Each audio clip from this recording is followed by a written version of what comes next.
You are listening to the Scars and Guitars podcast series. My name is Andrew Mackay-Smith, and the interview subject I have coming up for you is Brian Wille.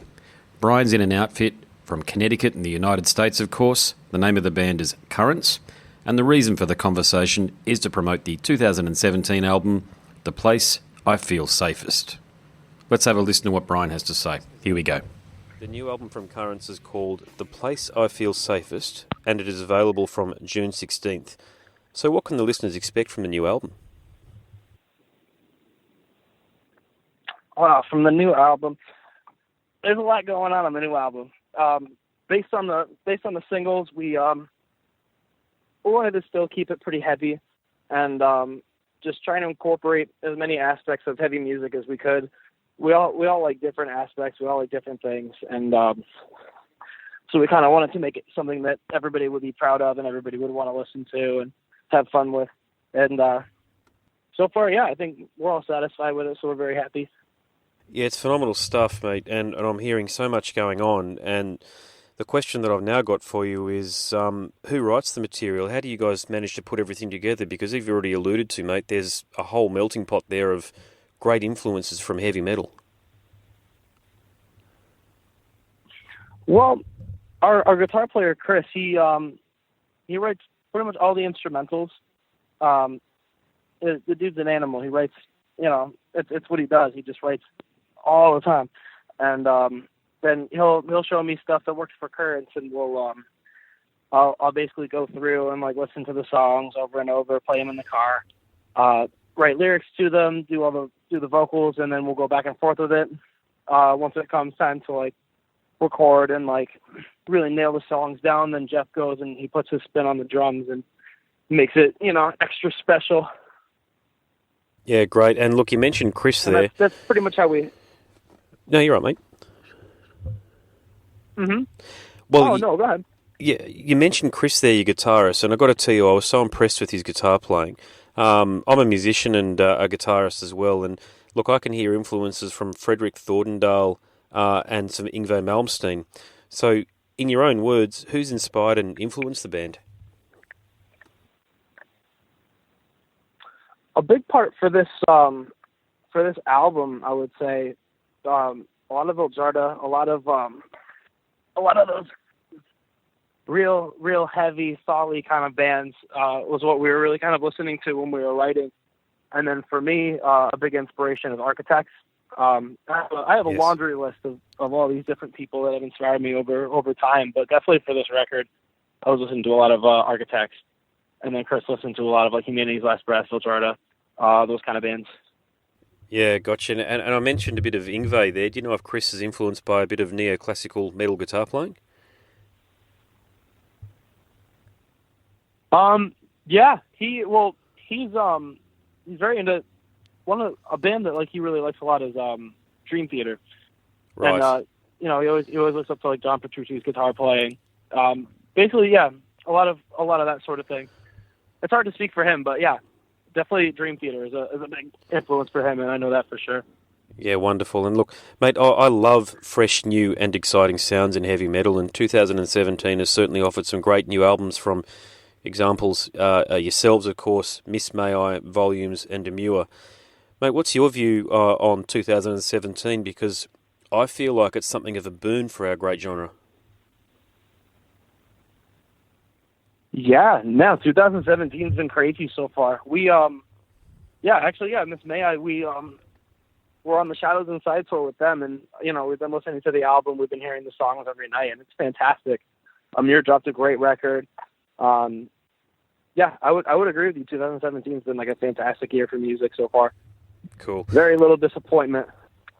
Oh, look, it's been, there is, look, I'm 39 years of age. I've been listening to heavy metal for the best part of 25 odd years or so, and I'm not one of those guys who looks at the past with rose-tinted glasses, you see, and I really appreciate that bands like yourselves, it's Currents, and all of the other bands that I mentioned are out there really trying to push the envelope and push the boundary and create new sounds, because I think it's so important to draw new listeners into the genre rather than, as I respect our heavy metal's legacy as much as the next person, believe me, but I think it's absolutely essential that you've got people out there creating what I feel are brand new sounds, and that's the reason I was asking you about the neoclassical influence, because sure, I can hear the metalcore influences in there, a bit of the djent as well, but what I hadn't heard before was someone actually putting that real shreddy style guitar stuff that Chris is doing into your sound. So I think that's there's a lot of things that separate you guys from the other bands, but I think that's one of the key things that I certainly enjoy listening to.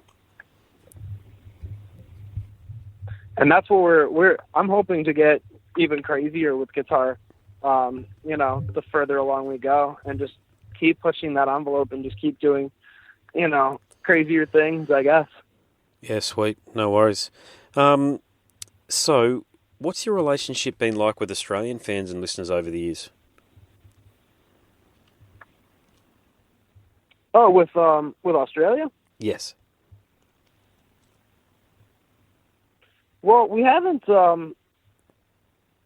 been yet. We're actually once we have this album released, and we'll have a better idea of where we can go, what we can do, who we can do it with, and Australia would be fantastic. I know our drummer Jeff has actually been there, and I talk back and forth to a couple kids in bands from Australia. Sweet. Other than that, it's kind of just been wishing. Yeah, cool. Which bands are you talking to, if you don't mind sharing that? Oh, yeah, no. From time to time, I talk to a kid named Detlin. He's in this band Advocates from Australia. They're fantastic. Cool. Okay, so there's an opportunity for them potentially to go on tour overseas with you guys. Is that what it's looking like, or is it more about when you guys come here, they'll be able to do a co-headline or a double bill or a support slot for you guys? Yeah, that would be really cool. I like them a lot. If they're down, they're around, and we're doing something they can hop on, then yeah. Sweet. All right. Well, no, I'm going to have to check them out then, actually. Yeah. So, talking about far-flung places and the like, you guys must tour quite a bit. So how do you stay sane on tour? Well, we're still trying to figure it out. We it's funny because the farthest that we've been before this tour was Texas, and then now it's we're seeing California. We're going, across the state. We're going across the United States, and it's kind of overwhelming for a lot of us. But so far, we just figured the best thing. Make sure you have space to yourself. You kind of just you don't have to be together all the time. Hang out with the other bands a little bit, kind of and just make sure you take some time to yourself, and make sure you get good sleep and you eat okay. And so far, it doesn't seem like it's been too crazy. Yeah, fair enough, mate. And have you been surprised at how well the band has been received by the metal community? Yes. Actually, yeah, very. We going to all these different states and everything, we don't know what the response is going to be like. Sometimes it's hot, sometimes it's cold, but for the most part, every show has been excellent. We've gotten in front of a lot of people. People will stay and they'll listen. Sometimes they'll move around, they'll mosh, but for the most part, just getting to talk to people and, have people tell us, this is the first time they've seen this, and they never heard of us before, but they're going to, follow us now. It's cool. Yeah, fair enough. It can always be very exciting, and I understand this is your debut record, correct me if I'm wrong? Yep, well, debut record. We have 2 EPs before this. They used to regard the previous release as an album, but we call it an EP now. It's 8 songs. Yeah, fair enough. So what's So yeah, this is our debut as the new lineup. Yes, gotcha. Now, what do you think the next... I mean, this is always a tough question to answer, okay, I appreciate this, but look, 10 years can seem like a good time, but look, it goes by so quickly when you look back on the previous 10 years. What do you think the next 10 years holds for you and the band? Oh, man, that's a scary question. I don't know. It's so funny because we're at this weird, we're in this weird time where this album, it's our, our first full big release. Yep. We're on this tour with Miss May I and everything, and we just feel the future is so open right now. I guess it's a toss up. Just really depends on how this album does. But I'm hoping we get to do a 10-year on this album. It would be awesome. I hope we're still around in 10 years. I would love to be. Yeah, well, as I say, it's not. It sounds like it's far away, but it really isn't. But yeah, likewise, mate. I hope that you guys are around pushing the envelope in 10 years' time, because you certainly deserve to be, based on the strength of what I've certainly heard off the new album. So I've got 3 questions that I ask all of my interview subjects, and I'd love it if you could humour me here and play along. And by the way, we're technically an R-rated program. Your answers can be as not safe for work as you like. So, Okay. Brian, here we go. Okay. So, Brian, choose 3 words to All describe right. yourself. Oh man. Let's see. That's a tough one. Oh, I got 2. I just need a third one. See, often, cautiously optimistic. How about that? That works. Yep, that works. No worries. The second question is, if you could go back to when you were 18 and give yourself some advice, what do you think you'd say? Don't stop playing music. Don't quit. Don't be a loser. Probably along those lines. Because around that time I was going to stop playing music, and then Yep.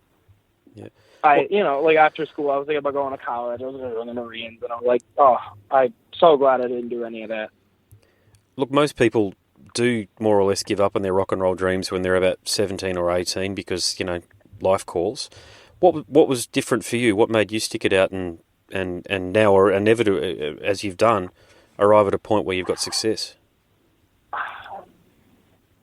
Probably because I never had anything else in mind. I didn't really, college didn't really call to me. There was nothing I wanted to do enough that I would go there and like spend the time and like be in the debt and everything. Like if I, if I had really wanted to be in a different career path, I would probably have gone, but no way. Like, not for me. No, like, good I on you, always mate. knew Yeah. I wanted to be in bands, so I wanted to spend my time doing that. Yeah, cool.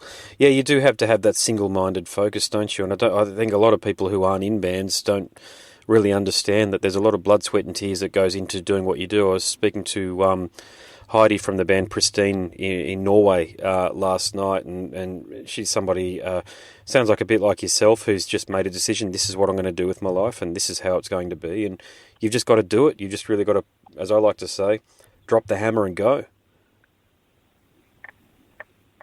Yeah, it's funny. Like, you kind of almost have to be like, you have to be like kind of crazy about it, because it's like, you spend so much time doing the same thing, going through and like finding members, finding bands, recording songs, writing songs, playing them, and all these different iterations. And then, you have, and it's not how it works for everybody, but at least for all of us, that's how it worked, because we were all in different bands before this.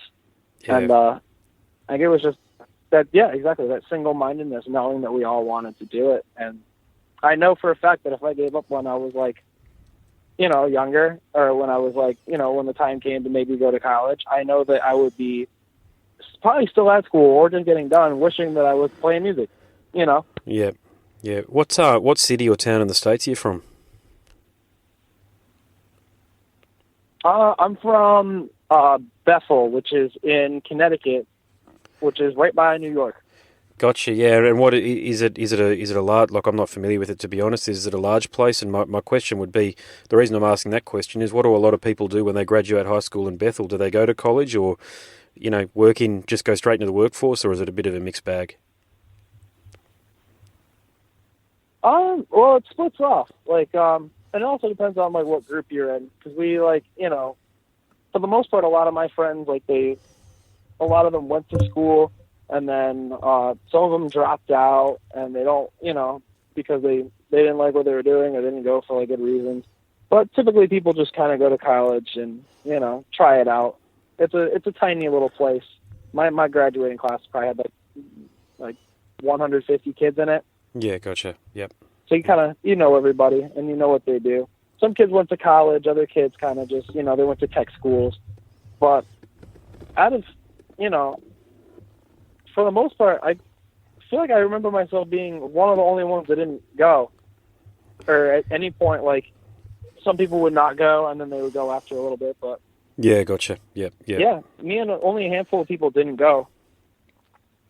Oh, well, good on you, mate. As I said, you stuck it out and, you've now come to this success. So I think it will keep on going for you, but I genuinely hope it does. So, look, I've arrived at my last question. Just in the interest of time, mate, I'll love hearing the answers to this question here. So here we go, I should say. What 5 guests, living or dead, would you invite to dinner? Oh, would I invite to dinner? Oh, no. This stumps people. Kind of want to just load it with some rock stars. I feel like that would be cool. Go for it. Yeah, that's cool. Yep. Let's see. I don't know who would vibe in the same room, though.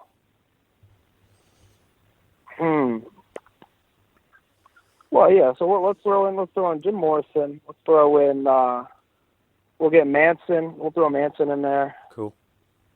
How about maybe Prince, Chester from Linkin Park, and Elvis? Wow, okay. I think that would be a fun group. That'd be a very fun group. It might be a fly on the wall or a waiter at that particular get-together. I want to see I would love to hear what Elvis and Marilyn Manson would talk about. Yeah, I don't know if I would even... Yeah, I would just like to be in the room, not even hang out with them. That's it. Well, that's all from me, mate. Any final words for the listeners? Man. Thank you for listening. Thank you for taking a chance to kind of get to know us a little better. Record comes out next Friday. We're on tour. Hopefully we get to come to Australia really soon. It'd be awesome. Yep, we certainly hope so too, mate. So, on that note, Brian from Currents, thank you so much got to get my R's and my O's back the right way. Thank you so much for being on the podcast today. Wish you and the band all the very best in a successful album launch and a successful tour to follow up. Hey, thank you so much, man. No worries, mate. Okay, all the very best, eh? You have been listening to the Scars and Guitars podcast series. My name's Andrew Mackay-Smith, and that interview subject was Brian Wille from the outfit Currents. Thank you so much for listening.